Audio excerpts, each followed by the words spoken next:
In this lesson, we're talking about angles and radians. So the types of angles that you should know are a zero angle, which means that its measure is exactly 0 degrees. An acute angle is an angle whose measure is between 0 and 90, not including 0 and 90. There are no equal signs on that.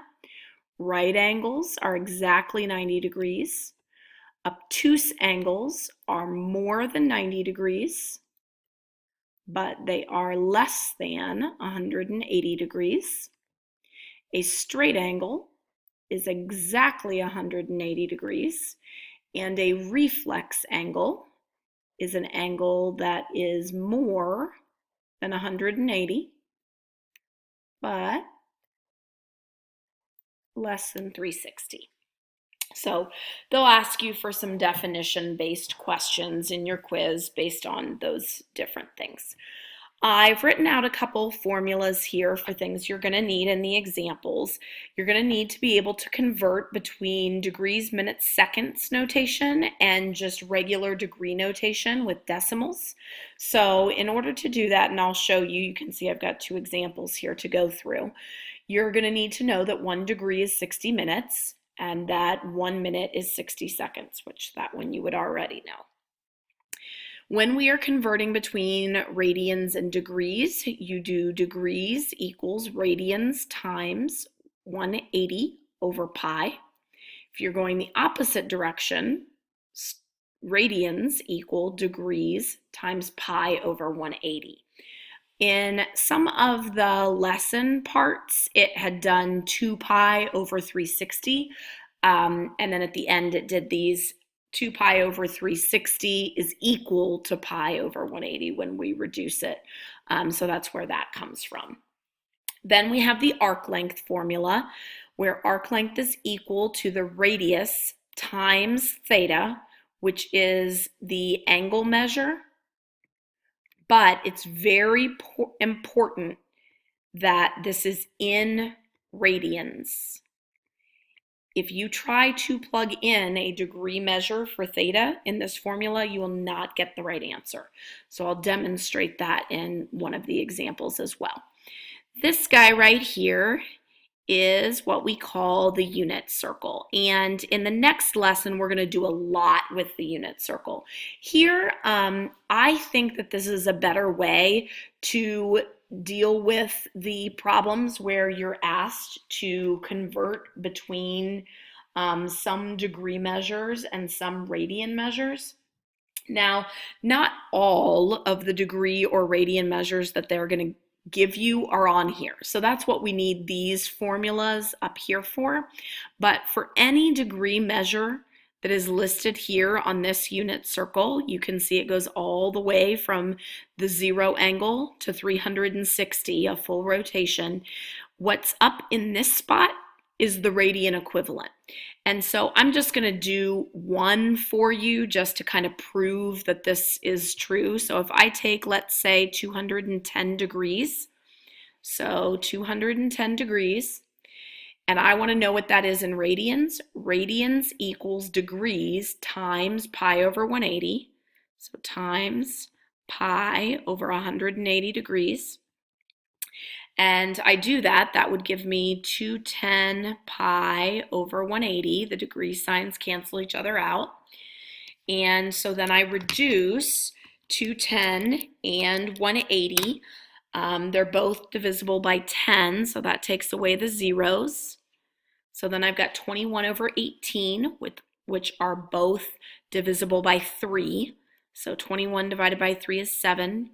18 divided by 3 is 6, and I get 7 pi over 6, which is exactly what it says here. So I would very strongly suggest using a unit circle, either printing one out or copying this down by hand in your notes, or just opening up a tab with a unit circle on it. Because again, we're going to be using it a lot in the next lesson, so it makes sense just to use that now instead of some of the other methods that the lesson went through. All right, so now we're just going to finish up these examples now that you know that these are the degree and radian equivalents on the unit circle. So example 1 says put 47.36 degrees into degrees, minutes, seconds form. So when I do this, what I do is I take the whole number and that stays in degrees. So I'm going to have 47 degrees. Then, in order to figure out what I do with the rest of it, I have to start converting. So I have 36 hundredths because it's tenths, hundredths. So what I need to do is I need to multiply that by 60. So I do 0.36, and of course, whatever the decimal is, it doesn't matter. Whatever this decimal is, you multiply it by 60 next. So I need my calculator for that guy. 0.36 times 60 gives me 21.6. So each time I'm grabbing the whole number part and making it into the next value. So these were the degrees. Next is going to be the minutes. So I grab the whole number part, so 21 minutes, and then I take just the decimal part. So in this case, it's 0.6. So then I do 0.6 times 60. So 0.6 times 60, which gives me 36. So 36 seconds. So my final answer is 47 degrees, 21 minutes, and 36 seconds. All right, now example 2, we're going the opposite direction. We're starting with a degrees, minutes, seconds, and we're just going to make it decimal form, rounded to the nearest hundredth of a degree. So the way that we do that is we kind of start backward and we write it out in fraction form.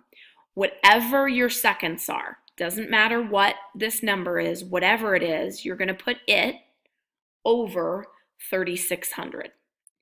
3,600 comes from 60 seconds and 60 minutes. 60 times 60 is 3,600. So that's what we do with the seconds, plus, then it's 18 for the minutes. That one just goes over a single 60. And then we add our whole number degrees. So if we do this in our calculator, we have, let me use my fraction button. So we have 22 over 3,600 plus fraction again, and it was 18 over 60. Notice that I'm not reducing these fractions. We don't need to because we're going to be using a decimal anyway. And then add in my whole number, which is 63. Enter. And I want that as a decimal. So math, choice 2. Or you can just type it in and divide it. And it said to the nearest hundredth. So that'd be 3,1 because the 6 is going to bump this guy up. So 63.31 degrees.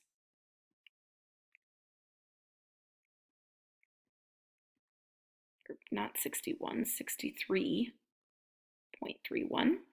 Say the right thing, but I wasn't writing the right thing. Okay, and so now that one's done.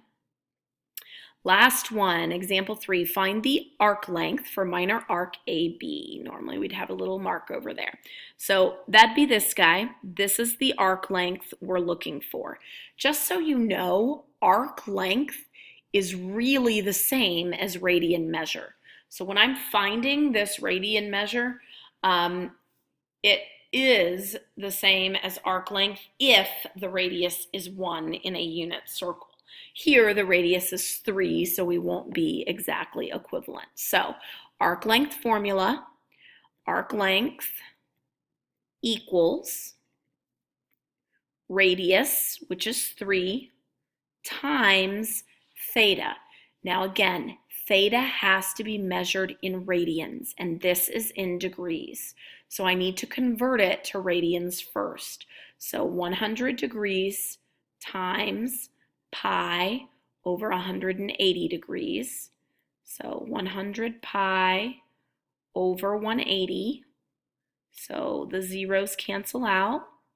10 and 18, both divisible by 2, so 5 pi over 9.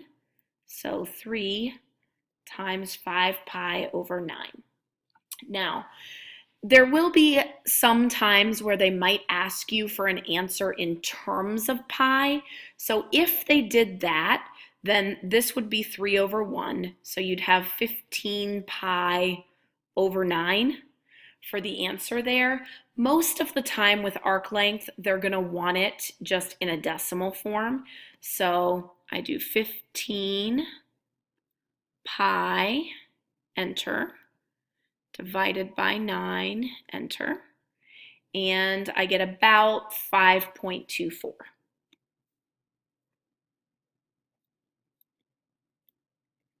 And that would be my answer. So notice that I had to convert to radians first before I plugged it in, and then I used my formula. Okay, hopefully that makes sense. Make sure that you ask if you have any questions.